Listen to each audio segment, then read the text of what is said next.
In early 2015, my two best friends were Irish.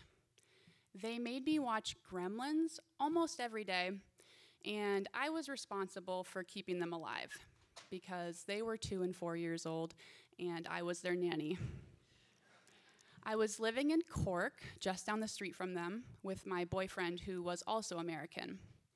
I'd studied abroad in Dublin and really fell in love with how Irish culture pushed back on my type A personality.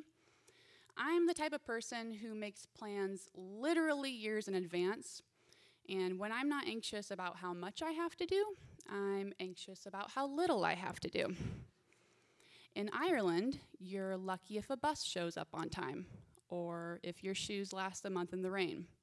You have to learn to just go with it. So, fresh out of college, I thought it would be a dream to move back on a year-long visa to remember how to live a slower life. I invited my boyfriend to come along. We weren't making friends fast those first few months abroad. Friends usually came pretty easy to me, but making friends as a couple in a foreign country can be daunting. Our desperation for company grew so strong that we'd listen for the footsteps of our upstairs neighbor, Steven, a definite drug dealer. And my boyfriend would sprint out of the flat with the garbage to stage a run-in. Meanwhile, I'd pace by the door, hoping to catch some of the juicy small talk.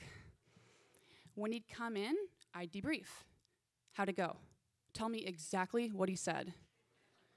At night, we'd lie awake in bed, role-playing future conversations we'd have with Steven.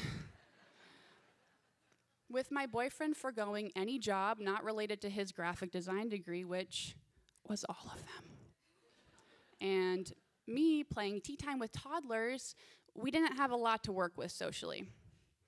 It was a long, cold Irish winter, which means they got about an inch of snow and the whole place shut down.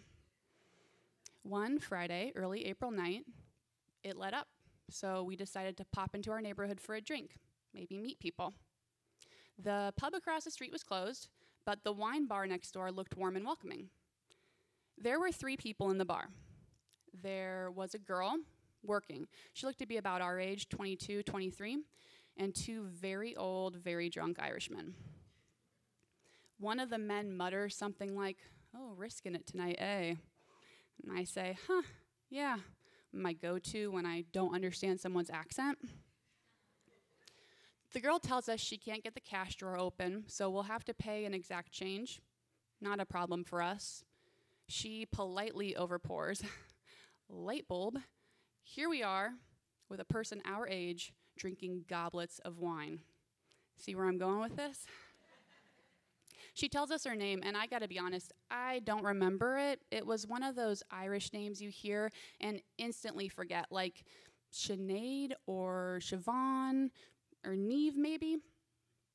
We drink, she pours us a second, and she asks if we'd like to play poker. Now, I've never played poker, never really cared to, but for the sake of the future coffee dates I am now determined to have with this girl, and the nights where we stay in watching movies and talking about our childhoods, and the nights where we start at the local pub, end up at a nightclub, and share drunk curry chips, I am willing to learn. This girl seems young, fun. Maybe not my usual type of friend. She has a bit of an edge to her that I can't quite figure out. But gut impressions don't count when you've barely talked to another adult in months. One of the 2 drunk men leaves as we're starting poker. I am sitting at a table, facing the back of the man still left at the bar, very, very concentrated on his wine. My boyfriend is across from me here, and Sinead Siobhan Saoirse is to my left. She has just broken out the cards when the man at the bar slowly tips back off of his bar stool and falls hard, like a dead tree on the ground. We rush to crouch around him. He's shit himself. There's red everywhere. I can't tell if it's from the wine or if there's blood involved now. I beg Sinead Siobhan Cuiva to call an ambulance, but she insists he's a local drunk. He's fine, just needs a taxi. This goes on for an hour. My boyfriend is now trying to hoist him up by the shoulders. I'm wearing his puke. I am certain this guy is down to stay when two Garda, Irish cops, walk into the bar and say, "What the hell is going on here?" So the thing you guys need to know is that in 1927, Ireland passed a law called the Intoxicating Liquor Act, which banned the sale or consumption of alcohol on a licensed premises on Christmas Day and Good Friday, which that night in early April, it happened to be. And look, I was raised Catholic, and it's my understanding that Good Friday is good because it tells you Easter's in 2 days, which means all the best types of eggs, Cadbury cream, deviled, pastel painted. So I was good at Catholicism. Irish Catholicism, clearly a different beast. In the weeks prior, I had been so focused on assembling an Easter meal for 2 and finding a freaking friend or 5 that I'd completely missed the warning signs. Warning signs like that Friday afternoon at the local grocery. The alcohol section had been covered in a bedsheet. I thought, remodeling. Warning signs like I'd actually read about this law online that month, but thought it was so absurd that it must be optional for participation. Warning signs like Sinead Siobhan Ashling not being able to open the cash drawer, or the thing the man muttered when we walked in, "Oh my God, what would I tell my parents when I called them from an Irish jail cell on Easter weekend?" Sinead Siobhan Ava ramps up the sass and tells the Garda defiantly that her family owns this place and this is a private party. I'm terrified of lying to authority, but I really hope she considers this a party because that means we're one step closer to lifelong friendship. An ambulance takes the man on the floor away via stretcher, and the Garda separate the 3 of us for questioning. I shoot my boyfriend a look that says, "Don't get us into trouble, but do not ruin this friendship for me." I overhear Sinead Siobhan Sive tell her designated Garda, in her clearly Irish accent, that she's American and her name is Katie. I tell my Garda that I am truly American, and so is my boyfriend, and we had no idea. And no, I don't know her name. I really don't. That's the truth. And I play as ditzy and as dumb as possible when another woman shows up out of nowhere, screaming in my face. She says she's friends with the owner, who's in hospital, and has left his daughter to run the bar. And Katie Sinead Siobhan over there, yeah, not his daughter. She also tells me that if I don't know the laws of this country, I shouldn't be allowed in it. And that breaks my heart a little.